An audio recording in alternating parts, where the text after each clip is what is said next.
Sejam bem-vindos a este final do dia. O meu nome é Isabel Menezes Campos e estou aqui para vos falar sobre liberdades económicas.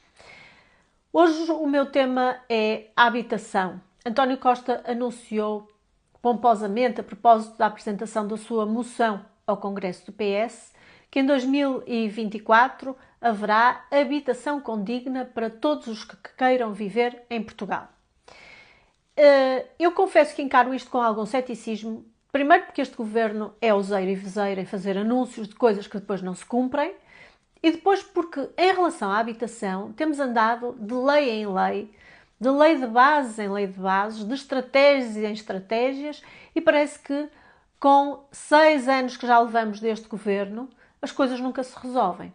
Repare-se, em 2019 foi aprovada a Lei de Bases da Habitação, que propunha, entre outras coisas, previa, entre outras coisas, que deveriam ser disponibilizados para o mercado os imóveis devolutos do Estado. E o que pergunto é, o que é que foi feito desde então? Em 2017, 2 anos antes dessa lei de bases, tinha sido feito um inventário ou um levantamento dos imóveis públicos devolutos, desocupados, existentes, e chegou-se à conclusão que eram 4.500 imóveis que poderiam ser colocados no mercado. O que é que foi feito em relação a isto? E em relação ainda a essa lei de bases da habitação, prevê-se que deve ser incentivado o uso de imóveis privados que se encontrem na mesma situação, ou seja, desocupados. O que é que foi feito em relação a isto? Designadamente, por exemplo, a nível fiscal? Nada. Pelo contrário, a vida dos senhorios até tem sido dificultada. Repare-se que a lei do arrendamento é de 2012 e foi, de certa forma, uma imposição da Troika. E este governo, quer em 2017, quer mais recentemente em 2019, tratou de reverter as grandes medidas que agilizaram o mercado de arrendamento.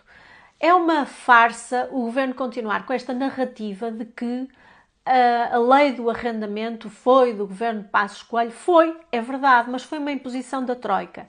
E recordo que a grande reforma do arrendamento deu-se em 2006, é a lei 6/2006, de 27 de fevereiro, e é do tempo de Sócrates e da maioria parlamentar do PS.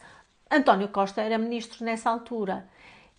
Mas ainda que fosse verdade que as dificuldades sentidas atualmente no regime do arrendamento se devem a essa reforma de 2012, lembro que o governo já as reverteu, como disse há pouco, e por outro lado, este governo está em funções há 6 anos. O PS governa há 6 anos. O que é que fez para melhorar os contratos de arrendamento, para fazer com que os preços baixem? O que se passa relativamente ao arrendamento é uma coisa muito simples. É que quanto maiores são as dificuldades colocadas aos senhorios, quer para celebrar contratos, quer para pôr fim aos contratos, quer para despejar quando os inquilinos não pagam, quanto maiores forem as dificuldades, maiores são os preços, mais elevados são os preços das rendas, porque o preço é exatamente para compensar o risco acrescido de, perante uma falta de pagamento, por exemplo, o senhorio se ver impedido de despejar. Aliás, deixem-me dizer-vos que neste momento, desde março de 2020, ou seja, durante todo o período da pandemia, estão suspensos quaisquer despejos de casas no âmbito de um contrato de arrendamento que deixou de ser pago pelo inquilino. Portanto, este anúncio de António Costa sobre a habitação condigna para todos em 2024, desculpem o meu pessimismo, creio que não passa de propaganda. O governo está em funções há 6 anos e, não obstante os vários anúncios, reversões, pomposas leis de bases, não conseguiu resolver o problema da habitação para aqueles que têm mais carências económicas. E não vai resolver porque todas as suas propostas são baseadas num modelo de diabolização do mercado de arrendamento, num modelo de diabolização da propriedade privada e do lucro e, portanto, enquanto o mercado puder funcionar, o mercado vai reagir em conformidade.